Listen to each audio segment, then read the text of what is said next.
Irmãos, a paz do Senhor. Amém. Meus irmãos, a paz do Senhor. Amém. Louvado seja Deus. Aos Romanos, capítulo de número 8, versículo de número 38 e 39. Carta de Paulo aos Romanos, capítulo de número 8, versículo 38 e 39. Deus seja louvado, louvamos ao Senhor por mais um dia na sua casa. Deus abençoe a toda a igreja.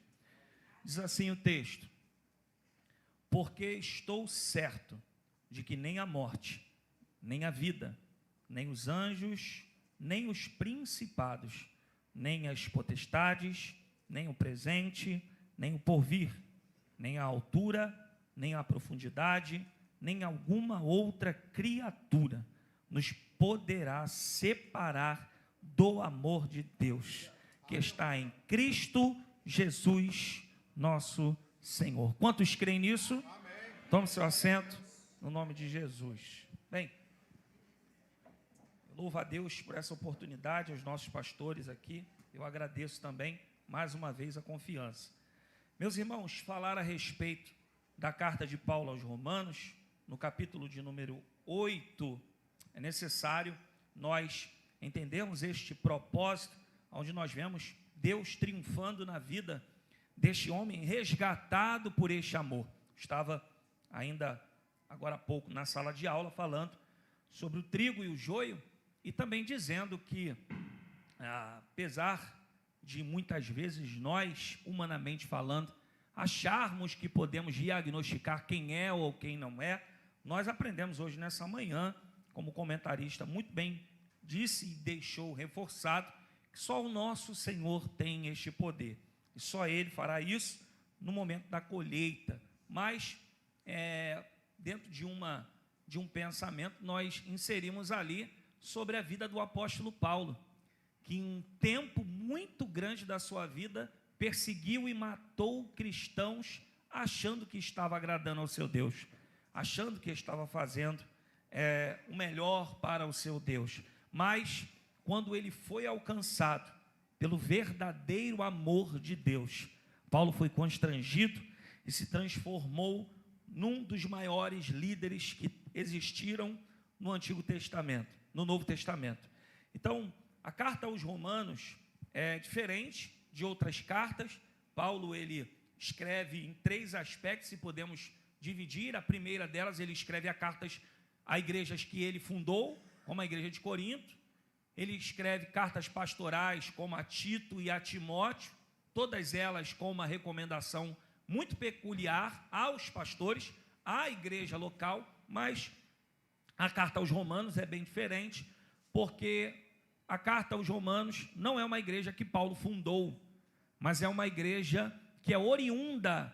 O seu nascimento foi através de Atos dos Apóstolos, capítulo 2, quando houve aquele revestimento do Espírito Santo de Deus sobre aqueles homens que estiveram ali, e homens que foram cheios do Espírito Santo ali voltaram, retornaram para Roma, e ali eles automaticamente decidiram inaugurar essa igreja que aqui conhecemos como a igreja dos Romanos. Alguns apontamentos que nós precisamos entender aqui deste capítulo 8, Paulo ele vai dizer aqui no versículo que nós acabamos de ler, capítulo 8, versículo 39, ele diz que nada, ninguém pode nos separar do amor. Este amor aqui no grego é o amor ágape. Este amor ágape, ele tem algumas peculiaridades. O amor ágape é o amor que se doa. O amor ágape, o amor de Deus, é o amor que se entrega. Ou seja, este amor, ele também tem uma outra característica. O amor de Deus sobre nós, sobre os romanos, que Paulo destaca, é um amor que, além de se doar, além de se entregar, porque isto é a chave para que Paulo pudesse explicar a respeito de tudo aquilo que ele já vinha falado sobre a crucificação. Então Paulo está explicando sobre um Cristo que se doou, que morreu, que se entregou por amor de alguém, porque o mesmo apóstolo Paulo, ele menciona que este que se entregou, o Filho do Deus vivo, ele se entregou, ele morreu, ele se doou, ele se entregou, mas ele não tinha pecados. E aí o apóstolo Paulo, ele falando sobre este amor ágape, nós percebemos que uma grande característica deste amor é que ele é incondicional. O amor de Deus sobre mim e sobre você não condiz com aquilo que precisamos devolver a Ele. Se nós amamos a Deus, Ele nos ama. Se nós não amamos a Ele, Ele também continua nos amando. Se nós servimos a Ele, Ele nos ama. Se existem pessoas aí, existem, que não servem, Ele também ama eles. Porque o amor de Deus é incondicional, é inalterável. Deus, por intermédio do seu Cristo, o Cristo de Deus, Ele dispensou sobre nós. E o seu amor, além de ser ilimitado, porque João mesmo diz, porque Deus amou o mundo de tal maneira. João não conseguiu imensurar o tamanho, ele não conseguiu dizer qual é o tamanho, porque nós temos um amor humano que tem tamanho, que tem duração, que tem vínculos. Existem pessoas que amam outras até um determinado momento, e depois desse determinado momento não amam mais, porque senão não haveria divórcios. Mas o amor de Deus está sobre tudo e todas as coisas. O nosso Deus nos ama, o nosso Deus entregou o seu Filho às nossas vidas, e Ele sabia que nós estaríamos aqui hoje, nessa manhã, celebrando a Ele, por conta deste amor. Louvado seja Deus. Bem, o amor de Deus, ele não depende das circunstâncias. Uma coisa muito importante aqui é que a própria criação da carta aos Romanos já é algo muito louvável, porque esta epístola, ela foi escrita por Paulo, provavelmente na cidade de Corinto, onde ele estava ali. Uma outra coisa que nos chama a atenção é que Paulo escreve a carta aos Coríntios dentro da casa de Gaio, um homem que acompanhou o seu ministério. Só que quando nós relatamos que Paulo escreveu, literalmente não foi assim, porque a própria carta aos Romanos diz que Paulo ditou. Tércio, um dos 70 discípulos dentro da casa de Gaio, ele escreveu. E uma mulher, Romanos capítulo 16, versículo 1 e 2, o apóstolo Paulo recomenda aos romanos que tratem com honra uma mulher chamada Febe, uma mulher que precisava ser tratada com honra, porque diz o próprio capítulo 16, versículo 1 e 2, que ela honrava aqueles a quem ela recebia. Então, olha que coisa magnífica. Deus levantou alguém para receber a revelação aos romanos, que foi o apóstolo Paulo. Deus recebeu alguém, ou usou alguém, para abrir as portas da sua casa, para receber o apóstolo Paulo, que foi Gaio.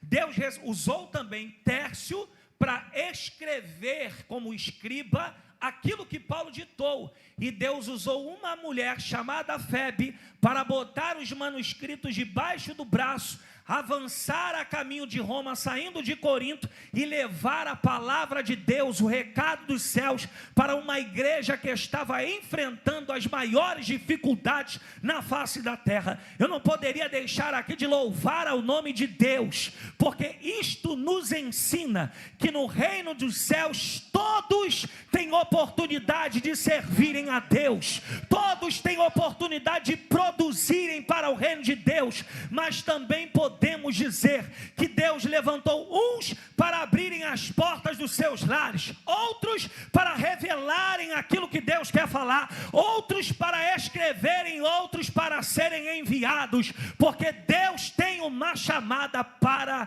todos. Louvado seja Deus. A carta aos Romanos também é o maior tratado teológico. Você vai ver isso desfolhando os capítulos. Paulo fala sobre justificação, Paulo fala sobre graça, Paulo fala sobre redenção, Paulo fala sobre expiação de Cristo na cruz do Calvário. Qual foi o propósito de Cristo ter perdido a sua vida naquela cruz? Mas precisamos entender que esta igreja, como eu disse aqui, foi alcançada ou inaugurada em Atos dos Apóstolos pelo revestimento do Espírito Santo.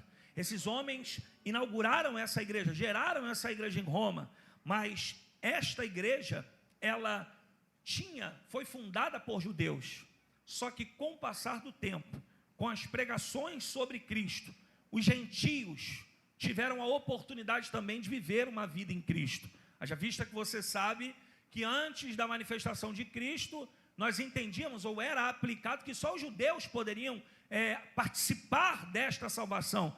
E Cristo veio desfazendo isso e trazendo um amor universal. O amor que João diz em 3,16, o amor pelo mundo. O amor em que os evangelistas destacam um Cristo que ama o gentio, que ama o judeu, que ama o grego, que ama a todos. Mas eu gostaria de destacar aqui pelo menos 3 partes das mensagens apresentadas pelo apóstolo Paulo aos romanos. No capítulo 3, versículo de número 21, ao capítulo 5, também versículo 21, Paulo ele vai tratar sobre o que eu chamo da galeria, da justificação e a inocência, aqueles que foram justificados. Paulo ele trata sobre os justificados e inocentados. Paulo ele separa o versículo 25 do capítulo 4 para dizer que através de Cristo, os romanos e nós que estamos aqui nessa manhã, fomos justificados e inocentados perante Deus. Paulo diz assim: ele foi entregue à morte por nossos pecados e ressuscitado para a justificação. O ato de Cristo na cruz do Calvário em se entregar pela humanidade nos trouxe o poder da redenção. Tudo aquilo que era sobre nós numa sentença, num veredito, se você olhar o capítulo 8, versículo 1, Paulo já inicia o capítulo 8, e o capítulo 8 é uma série que nós chamamos do amor ilimitado de Deus, porque Paulo diz: portanto, agora nenhuma condenação há. No grego esta condenação é katakrima, uma sentença de Adão pela queda sobre a humanidade. Mas o apóstolo está dizendo: ainda que haja uma sentença pela queda de Adão, há um Cristo que se levantou e morreu para que não haja condenação sobre aqueles que estão debaixo de Cristo. E eu vim aqui nesta manhã reforçar a teu coração. Eu sei que talvez você tenha vivido um passado errôneo. Eu sei que você pode ter caído, pode ter se levantado, pode ser acusado, pode ser acusada. Os homens podem te acusar, o inimigo pode te acusar, mas existe um Deus que levantou o seu filho nesta terra 3.000 anos atrás, que se entregou na cruz do Calvário, e por conta disso não existe mais condenação sobre você. Você está justificado, justificada. Você é um inocente diante de Deus, porque em ti existe o sangue de Cristo, o sangue que foi vertido na cruz do Calvário. Há também a galeria do capítulo 6, versículo 1 ao versículo 23, que Paulo também diz que por conta da expiação, por conta da morte, por essa graça revelada por Cristo, nós fomos libertos do poder do pecado. Paulo ele diz muito bem isso no capítulo 6, versículo 14: porque o pecado não terá domínio sobre vós, pois não estáis debaixo da lei, mas debaixo da graça. Existem pessoas que estão aí fora, que não vivem uma vida diante de Deus, que não jejuam, que não oram, que não ensinam, que não buscam, que não leem, e eles dizem que são livres, eles dizem que praticam uma vida e que têm liberdade, mas muitos deles não conseguem ficar um dia, presbítero Cleber, sem fumar cigarro, um dia sem beber cerveja, um dia sem usar droga, sem usar maconha, crack, cocaína, um dia sem adulterar, um dia sem roubar. Mas nós que fomos libertos por Cristo, estamos aqui adorando Ele, independente do que vivemos, porque a graça nos alcançou, porque o sangue nos livrou, porque o diabo não tem mais domínio sobre nós. Tem alguém aqui nesta manhã que pode dar graças a Deus, porque o diabo não controla mais a sua vida? Louvado seja o nome do Senhor. Louvado seja o nome do Senhor. Paulo também, ele diz, no capítulo 7, do versículo 1 ao versículo 25, que esta graça, esta libertação em Cristo, por intermédio da cruz, nos deu a oportunidade de sermos libertos do domínio da lei. Capítulo 7, verso 4 de Romanos: assim, meus irmãos, como também vós estáis mortos para a lei pelo corpo de Cristo, para que sejais de outro daquele que ressuscitou dentre os mortos, a fim de que demos frutos para Deus. Jesus morreu na cruz não só para nos salvar, esse é o plano original, mas a morte de Cristo também nos deu a oportunidade de produzir frutos, de gerar frutos, de servir a Deus produzindo frutos, de ser conhecido diante dos céus por aquilo que produzimos. Louvado seja Deus. E aí, Paulo, ele chega no capítulo de número 8, e aqui esse capítulo de número 8, ainda que sabemos que o capítulo 8 é um único capítulo, e que isso foi alterado na escrita, nas traduções, com as epígrafes. Se nós pudéssemos resumir um único tema no capítulo 8, é a expressão do amor ilimitado de Deus. Os jovens aqui, os mais antigos que já tiveram essa oportunidade na infância, existem alguns jogos que tem lá alguns métodos de fazer que você tem o life, né? A vida infinita. E a vida de Cristo foi infinita, é infinita.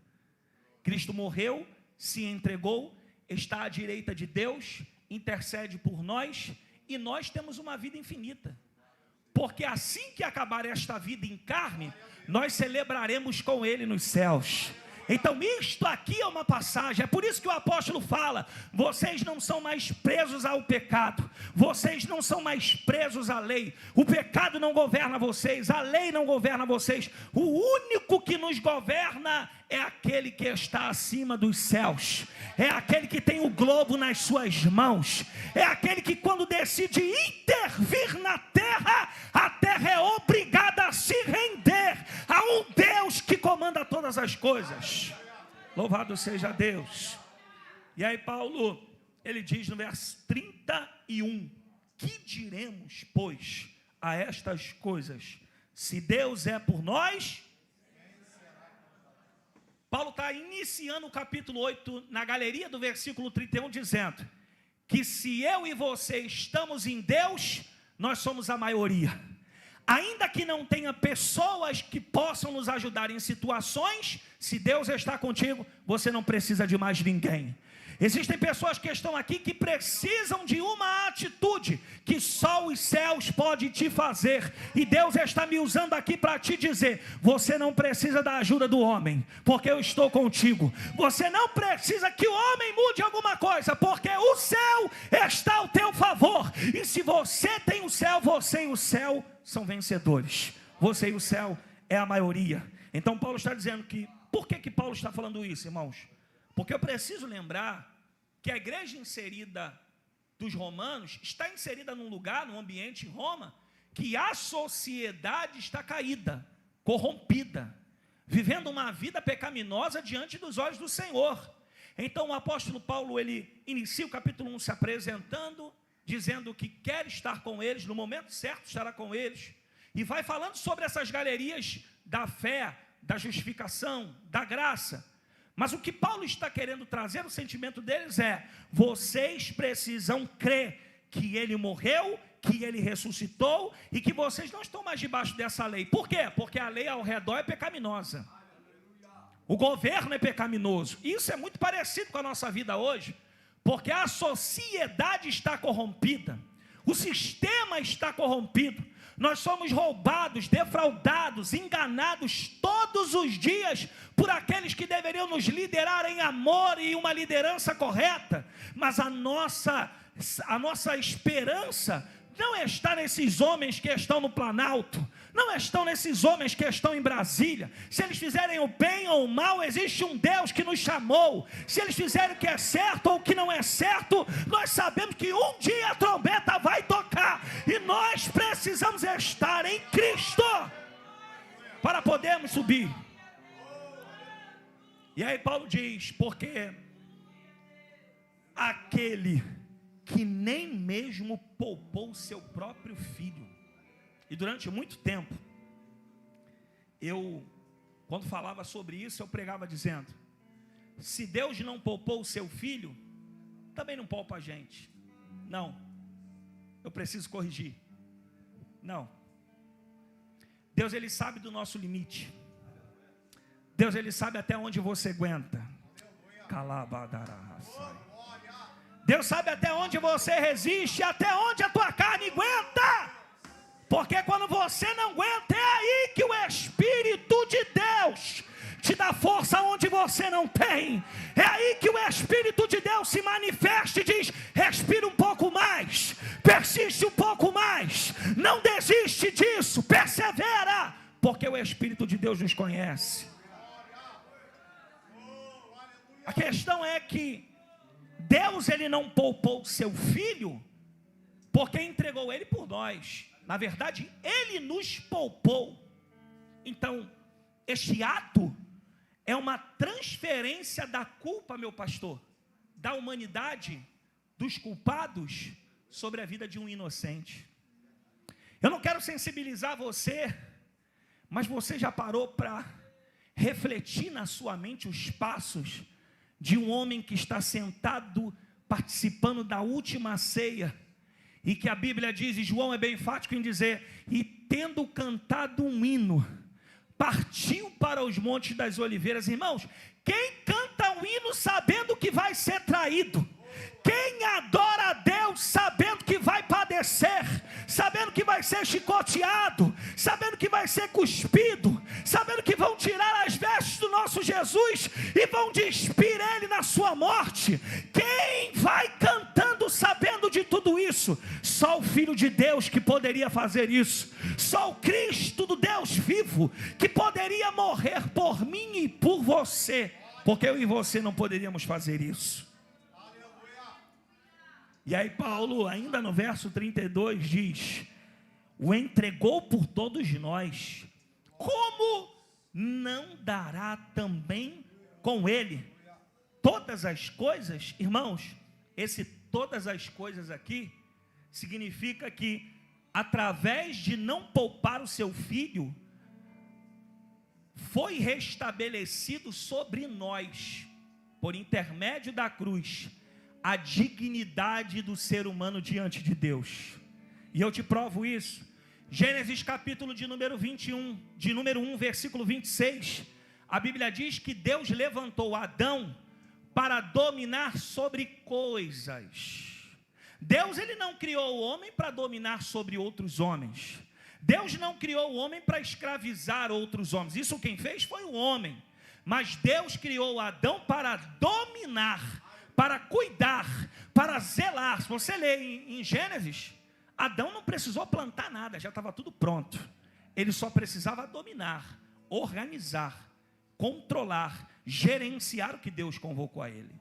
Só que Adão, ele caiu porque Adão deixou de dominar as coisas e passou a ser dominado pelas coisas. Todos os homens que Deus levantou no Antigo Testamento começaram dominando as coisas, mas foram dominados pelas coisas. Se você vê Salomão, se você vê o livro que Salomão escreve de Provérbios, é um Salomão que tem temor diante de Deus. Mas Eclesiastes já é um homem caído, um homem que diz que tudo debaixo do céu é vaidade. Um homem que dentro da capital de Jerusalém existem ofertas a deuses Moloque, um Deus que recebe crianças como sacrifício. Se você vê a vida de Sansão, ele dominava as coisas e depois foi dominado pelas coisas. Mas quando Cristo se manifestou, ele não foi dominado. Ele dominou a morte, porque a Bíblia diz que a morte ele venceu. Ele sobreviveu àquela cruz, não em carne, mas quando ele ressuscitou ao terceiro dia. E por conta disso, Deus restaurou o plano original, que nós venhamos dominar as coisas e não ser dominados. E eu preciso dizer, quantas pessoas hoje são dominadas por coisas?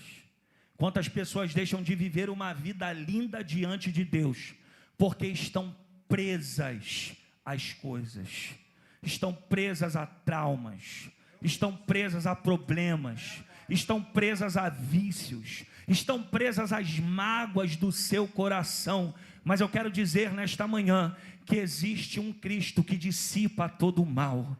Existe um Cristo que liberta verdadeiramente, porque o Filho de Deus se manifestou para desfazer as obras do diabo. Bem, o apóstolo também diz no verso 33 e 34, quem tentará acusação contra os escolhidos de Deus? É Deus quem o justifica. Aqui, irmãos, não é uma justificativa em uma acusação em que nós não precisamos dar uma resposta, porque nem sempre é assim. Uma vez a gente precisa se posicionar, outras vezes a gente precisa ignorar. Porque quando você ignora, você não peca. Quando você não abre a boca, você não peca. Quando você não dá uma resposta que a pessoa, talvez, pela atitude dela, merecia receber, quando você se cala, Deus fala aí em você. Porque até o silêncio de Deus é Deus atuando. Se porventura você já não passou isso, já buscou, já orou, já pediu e Deus ficou aqui em silêncio, você já jejuou e Deus não falou nada, mas você não está aqui, é sinal que o silêncio de Deus tratou você, é sinal que o silêncio de Deus, até quando você não ouviu, você creu no Deus que fechou a boca e não falou com você. Só que é um porém aqui. Paulo está dizendo o seguinte, que a própria culpa nos atormenta. As quedas, os deslizes, os pecados passados, muitas vezes vêm à tona na nossa vida. É aquela guerra interior, é aquela crise existencial que o mesmo apóstolo Paulo disse: o que eu não quero fazer, eu faço. O mal, o bem que eu quero, eu não consigo. E isto está inserido num clamor diante de Deus, em que ele está perturbado por estas coisas. Mas de repente tem uma voz do céu que diz a Paulo: Paulo, só a minha graça te basta, porque o meu poder se aperfeiçoa na tua fraqueza. O Espírito Santo de Deus está dizendo para alguém aqui nesta manhã, quando você se sentir fraco, ao ponto de você pensar em parar, existe um Deus que celebra através disso uma força sobrenatural sobre a tua vida, porque quando você está fraco, você está dependente de Deus. Paulo, ainda nesta mesma mensagem, eu caminho para encerrar, ele diz no capítulo 8, versículo 35 e 36, quem nos separará do amor de Cristo? A tribulação? O que Paulo está querendo dizer aqui é: será que sofrimentos e aflições serão capazes de nos afastar do amor de Deus? E aí ele diz, tribulação. Tribulação, meu pastor João Batista, é uma pressão que esmaga. O nosso Cristo viveu uma tribulação. Quando ele decidiu subir a cruz do Calvário, ele foi espancado, ele foi maltratado. Tentaram pressionar o nosso Cristo ao ponto dele quebrar.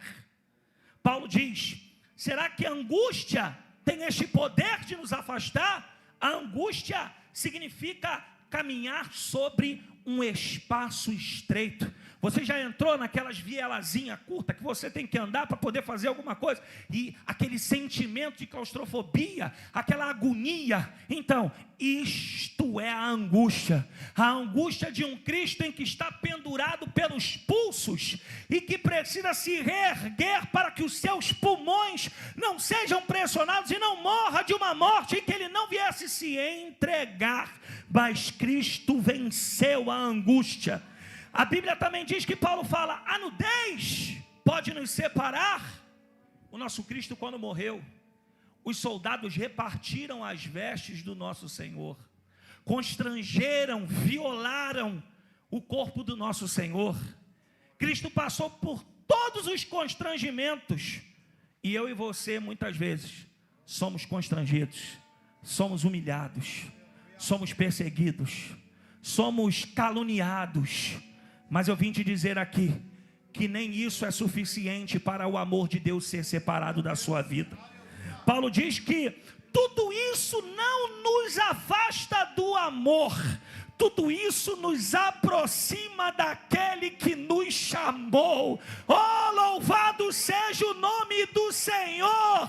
Eu posso viver o pior desta terra, mas se eu me apegar em Deus, Deus me ajudará a passar sobre tudo isso. Oh, louvado seja o nome do Senhor. Levante as suas mãos. Eu não sei se você crê nisso, mas existe um bálsamo de Gileade sobre nós nesta manhã. Um bálsamo de cura emocional. Um bálsamo limpando, reforçando as nossas forças. Existem pessoas que entraram aqui pensando em desistir, mas o Espírito de Deus nesta manhã está renovando a tua fé. Louvado seja Deus. E aí Paulo diz no verso 37, mas em todas essas coisas somos mais que vencedores. Paulo poderia colocar somente vencedores, mas Paulo escreve no grego aqui, mais que vencedores, ele acrescenta ao verbo vencer o prefixo super.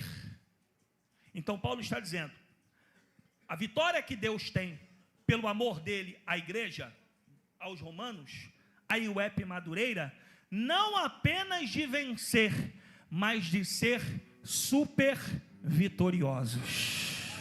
Se você estudar no original, super vitoriosos é uma vitória estrondosa, Kleber. É uma vitória em que todos saberão que o nosso Deus irá voltar por Cristo e levará a sua igreja para os céus. Então eu preciso lhe dizer nesta manhã, vale a pena ser caluniado, vale a pena viver a tribulação, vale a pena viver a nudez, vale a pena viver a pressão, porque em tudo nós somos mais que vencedores.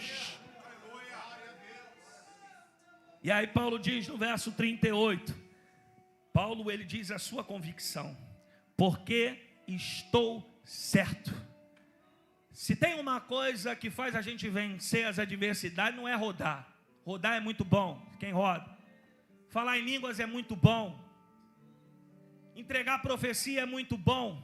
Mas se tem algo que nos faz passar no funil, é quando a gente tem convicção de quem chamou a gente, de quem se entregou por nós.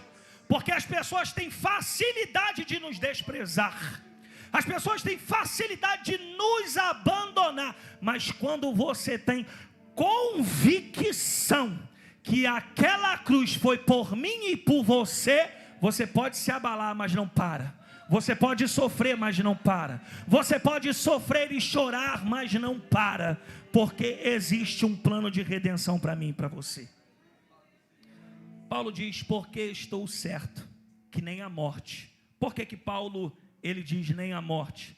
Porque a morte não pode nos vencer, porque Cristo venceu a morte. 1 Coríntios capítulo 15, versículo 21, porque assim como veio a morte por um homem, também a ressurreição dos mortos veio por um homem. Verso 22, porque assim como todos morrem em Adão, assim todos serão vivificados em Cristo. Quer uma outra prova? Atos dos Apóstolos capítulo 2, versículo 24, a qual Deus ressuscitou, desfazendo as dores da morte, pois não era possível que fosse retido por ela. Não foi possível que a morte parasse o Cristo ressuscitado. 1 Coríntios capítulo 15, versículo 55, onde está a morte, o teu aguilhão? Onde está o inferno, a tua vitória? 56, ora, o aguilhão da morte é o pecado, e a força do pecado é a lei. Mas graças a Deus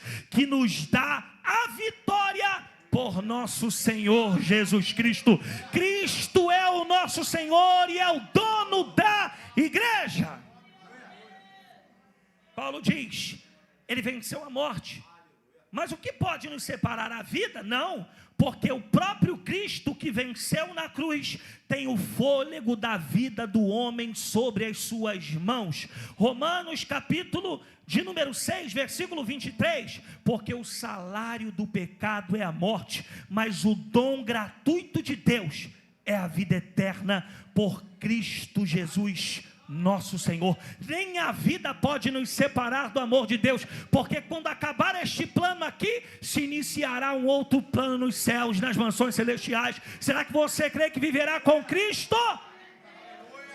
Os anjos podem nos separar? Não, porque Mateus capítulo 4, versículo de número 6, o próprio adversário, o próprio inimigo declara e disse: se tu és o Filho de Deus, lança-te daqui abaixo, porque está escrito que aos seus anjos dará ordem a teu respeito, e tomar-te-ão nas mãos, para que nunca tropeces o teu pé em alguma pedra. Disse-lhe Jesus, também está escrito: não tentarás o Senhor teu Deus. Os anjos não podem separar o amor que Deus tem sobre nós. Paulo diz, e os principados e as potestades podem nos separar do amor de Deus? Não. Efésios capítulo 1, versículo 20, que manifestou em Cristo, ressuscitando dentre os mortos e pondo a sua direita nos céus, acima de todo principado, de todo poder e potestade,